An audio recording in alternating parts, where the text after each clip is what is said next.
Alors, on va prendre du temps avec Jacques. Nous allons examiner ensemble la question de comprendre le cours Comprendre Israël.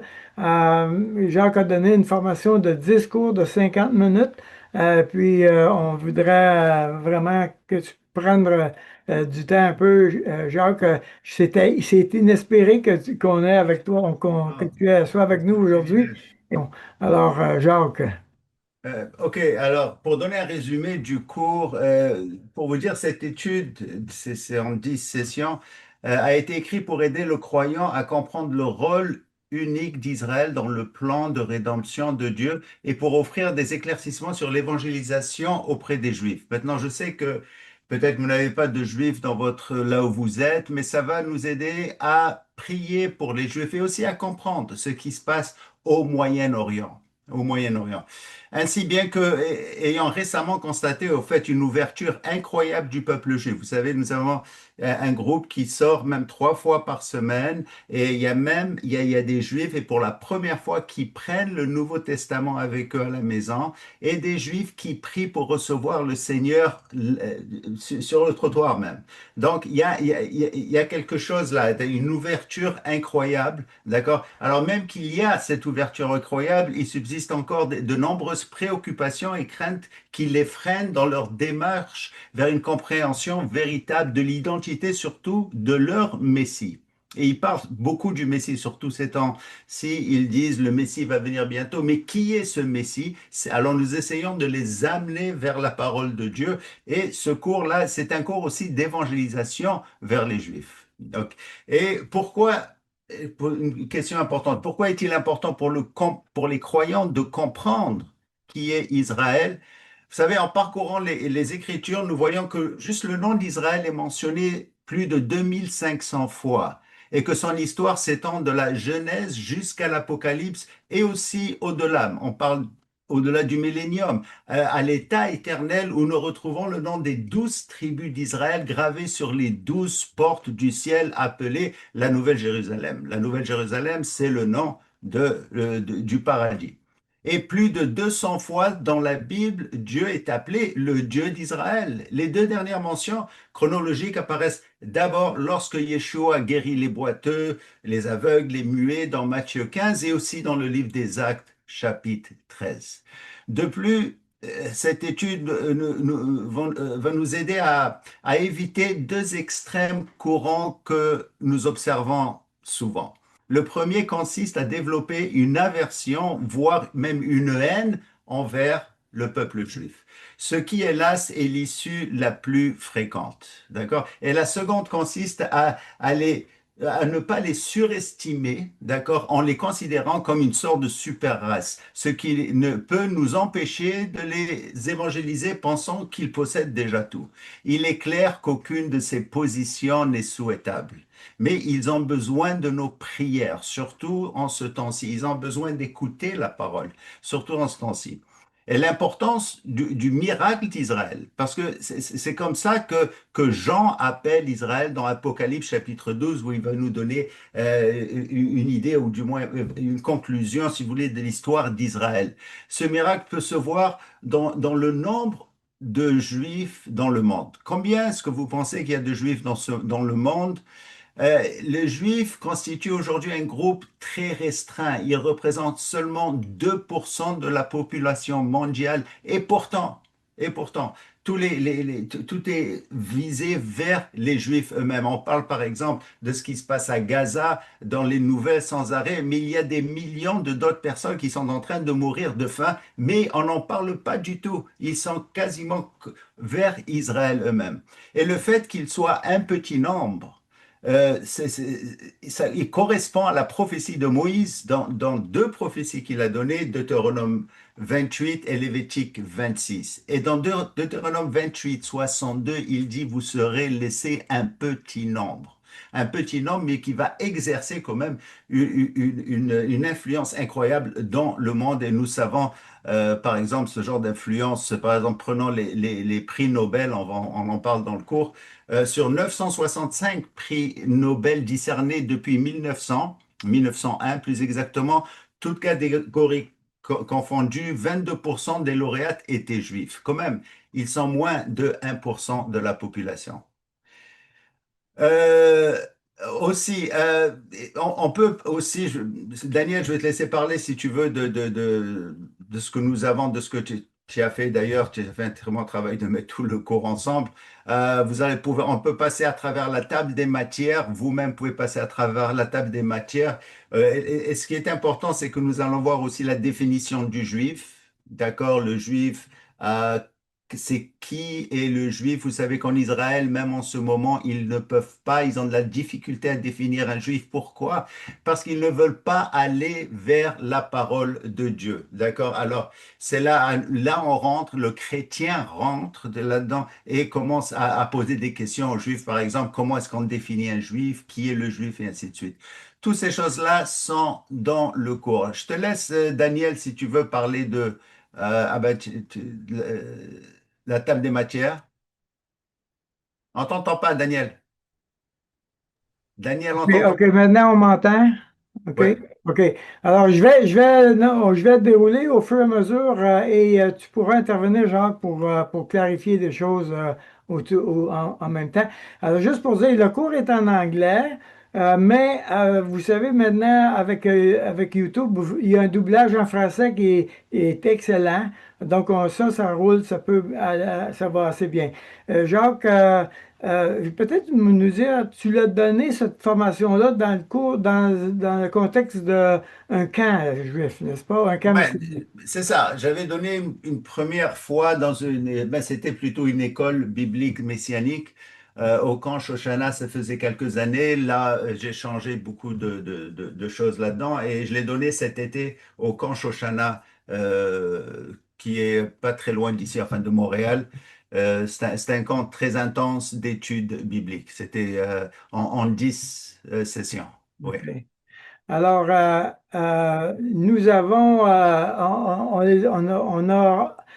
juste pour vous dire les grands sujets du cours, Israël dans le plan de Dieu, l'importance, le portrait du judaïsme, l'identité juive, les origines, les noms et les alliances, parce que c'est un peu trompeur quand on dit c'est pour permettre à comprendre comment on peut évangéliser des Juifs, mais croyez-moi qu'il y a tellement d'éléments là-dedans que c'est aussi un cours de théologie. Alors, vous savez, on parle de l'élection d'Israël, les jugements, les souffrances. Le judaïsme rabbinique et les Écritures, c'est particulièrement intéressant pour nous d'explorer ce domaine-là. Au niveau de l'identité du Messie. Comment est-ce qu'on voit le Messie dans l'Ancien Testament? C'est majeur. La Trinité dans l'Ancien Testament, c'est quelque chose de très intéressant pour nous de connaître. Il y a les figures messianiques, l'agneau, la manne, le tabernacle. Il fait le tour de l'ensemble de ces questions-là qui touchent au Messie. Donc, ce que on a préparé, c'est 4 fichiers, un fichier de synthèse, un fichier de choix, des questionnaires de choix multiples, un questionnaire ordinaire et un glossaire. Je vais vous faire le tour un petit peu pour comprendre. D'abord, la synthèse. Si quelqu'un ne veut pas, il veut juste écouter, alors vous allez avoir la synthèse, c'est-à-dire le résumé de l'ensemble du cours. Et il est le cours, par exemple, le cours numéro un. Ici, voyez-vous, on a le cours numéro un. Alors, quête de quoi il parle? Et la première chose, il parle du cours, du but du cours, la préparation spirituelle, pourquoi Israël, etc. Donc, évidemment, il y a d'autres choses, là, on s'entend. Maintenant, la synthèse, il faut savoir que le numéro ici de la synthèse va nous suivre tout au long des autres questionnaires. Donc, c'est le numéro de la synthèse, le numéro du thème va se retrouver dans d'autres questionnaires. Le deuxième questionnaire, c'est un choix multiple. Alors, vous avez une question, quel est l'objectif principal de ce cours sur Israël et le peuple juif? Alors, normalement, avec ce que Jacques vient de nous parler, on devrait avoir la réponse, voyez-vous. Approfondir les coutumes rabbiniques, comprendre la mentalité juive, partager l'Évangile, étudier uniquement l'histoire d'Israël, apprendre uniquement la langue hébraïque. Donc, normalement, vous devriez être capable de répondre. A, c'est B. OK? Maintenant, ici, vous avez l'horodatage, c'est-à-dire que si tu es sur YouTube, de 20 minutes, de 20 secondes à 52 secondes, il donne la réponse. Dans l'intérieur de la péricope, 3 minutes 12 à 3 minutes 27, vous avez aussi encore la question et la réponse. Donc ça, c'est des choix multiples. Et bonne nouvelle, vous avez le corrigé pour le choix multiple. Donc tu peux te corriger toi-même. Le troisième élément, c'est le questionnaire. Alors, si tu veux vraiment faire aller tes méninges, bien, tu as la même question, mais là, tu dois y répondre euh, par toi-même pour voir si tu as étudié ou tu as bien compris le cours. Et évidemment, tu as aussi, encore une fois, la réponse. Enfin, il y a le quatrième fichier, c'est le glossaire. Parce que tout à coup, on n'est pas toujours familier avec des mots comme le Tanakh, le Midrash, le Talmud. Donc, pour chaque cours, il va y avoir il y a un glossaire qui vous permet de vous situer par rapport aux termes juifs ou aux termes hébraïques. Donc, un glossaire. Alors, pourquoi on est en train de faire un développement autant? C'est tout simplement parce que euh, Memra vise à ce que nous puissions éventuellement offrir un certificat d'études hébraïques. Donc, l'idée, c'est de progressivement se donner des cours, se donner un curriculum de manière à ce que nous soyons capables d'avoir une image importante de tout le contexte hébreu. Hier, j'étais avec des pasteurs, j'ai donné une formation et j'ai demandé la permission de parler de Memra et on m'a demandé ben, pourquoi Memra. Et ce que j'ai mentionné, c'est que euh, je peux parler, là j'ai donné la comparaison avec Haïti, je dis, je peux parler d'Haïti, je peux parler des Haïtiens, parce que je peux étudier le pays, etc. Mais si je vais en Haïti, si je vis avec les Haïtiens, et tout à coup j'entends comment ils prennent leurs décisions, je comprends le contexte culturel, je comprends l'image, je comprends qu'est-ce qui anime cette décision-là. Donc, de comprendre le peuple d'Israël, de comprendre le contexte juif de l'Ancien Testament, de comprendre le- le- la- l'ambiance dans laquelle le rabbin Paul est en train d'écrire le Nouveau Testament, me permet de comprendre beaucoup mieux le contenu de ce que je suis en train de lire dans le Nouveau Testament. Donc, l'intention, c'est pour ceux qui veulent, évidemment, l'intention, c'est de s'équiper, se donner des outils. Chacun de nous, on peut se donner les outils et la profondeur qu'on voudra, c'est ce qu'on va faire. Je pensais, j'ai deux autres niveaux de profondeur, mais je me suis dit, on va y aller tranquillement pour pas faire peur à tout le monde, là. Mais on va avoir cette occasion-là d'approfondir. Et si vous avez des questions, Jacques, à chaque semaine. Donc, à tous les lundis, vous allez recevoir les questionnaires, vous allez recevoir le glossaire, la synthèse et tout de la leçon numéro un. Par exemple, demain, je vais vous envoyer ça. Et le dimanche prochain, on va visiter le cours numéro un. Si vous avez des questions, etc., on pourra les écrire, les donner à Jacques. Jacques ne sera pas nécessairement toujours avec nous toutes les semaines, mais vous pourrez poser les questions à Jacques et on va lui soumettre. Donc, aussi, on va avoir l'occasion, le 23 novembre, on va être en présentiel avec lui à Laval. On va passer plusieurs heures avec lui, donc d'une manière formelle et informelle. Donc, vous pourrez aussi poser des questions. Peut-être vous êtes moins à l'aise de les poser à travers le Zoom, mais pourrez lui poser personnellement. Je ne sais pas si il t'aimerait rajouter d'autres choses, Jacques, sur ce qui était Ouais, dit. juste une petite chose, c'est que la plupart des informations que nous avons dans ce cours, les Juifs eux-mêmes ne les ont pas. Ils ont besoin de les avoir. Ça, c'est important. On se rappelle ce que Jésus a dit dans Jean 5, 46. S'il connaissait Moïse, il m'aurait connu. Mhm. D'accord? Alors, on parle par exemple du Messie. Qui est le Messie?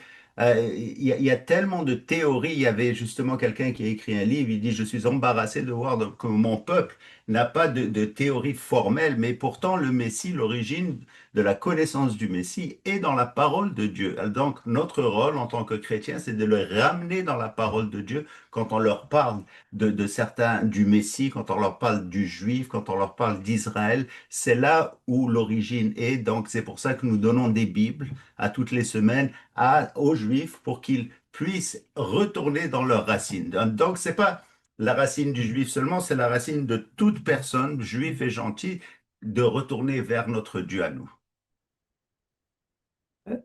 Tu as aussi dans la formation, tu as utilisé beaucoup des citations des rabbins avant l'époque de Ah, Jésus. oui. Tu as utilisé beaucoup de ces citations-là parce qu'ils étaient déjà en train de le percevoir eux-mêmes. Ben oui, il y a surtout les Targums qui sont très importants. Donc les Targums, c'était les Bibles qu'ils utilisaient en ce temps-là, parce que les Juifs ne parlaient pas l'hébreu dans le temps de Jésus, ils parlaient surtout l'araméen.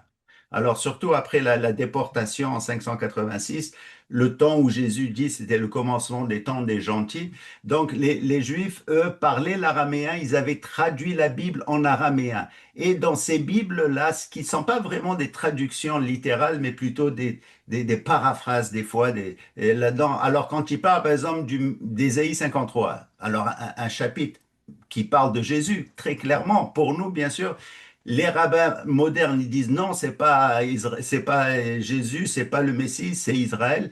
Mais ces rabbins d'avant Jésus, ils disaient oui, c'est le Messie lui-même, d'accord? Donc c'est important d'aller voir ces documents et et de lire un peu ce qu'il disait là, qui nous donne un contexte social et géographique très très bien. Donc il y a ces rabbins et les rabbins du temps de Jésus aussi, dans le Talmud. Vous savez, le Talmud n'est pas un livre, mais c'est 60 livres et des milliers de différentes opinions. Donc on peut choisir et voir un peu ce que ces gens-là pensaient. Et ensuite, vous avez ça c'est très intéressant, vous avez les rabbins médiévaux. Alors, Rashi, Rambam, Ibn Ezra, je ne sais pas si vous connaissez, mais ceux-là sont très bibliques. Pourquoi est-ce qu'ils sont très bibliques? C'est-à-dire, ils amènent la grammaire hébraïque et ainsi de suite. C'est parce qu'ils étaient confrontés par l'Église catholique pour venir défendre leur foi. Alors, ils étaient confrontés avec des prêtres qui leur ramenaient Ésaïe 53, qui leur ramenaient tout ce genre de choses. Alors, ils étaient obligés d'aller étudier les prophéties messianiques. Et je vais vous dire quelque chose, ils sont arrivés à des conclusions qu'aujourd'hui, là, on est très surpris. Par exemple, eux-mêmes, ils ont vu que l'ange de l'Éternel, qui était la manifestation physique de Dieu, eux-mêmes, ils ont dit, mais ça, c'est Dieu lui-même. Ce qui est incroyable aujourd'hui chez les juifs modernes. Donc, on va chercher ces informations Mhm. pour nous, bien sûr, et pour le leur dire aussi, pour qu'ils sachent, pour qu'ils voient un peu la richesse qu'ils ont dans les Écritures elles-mêmes. Donc, on passe à travers toutes ces choses-là et, euh, et vous êtes les bienvenus, bien sûr.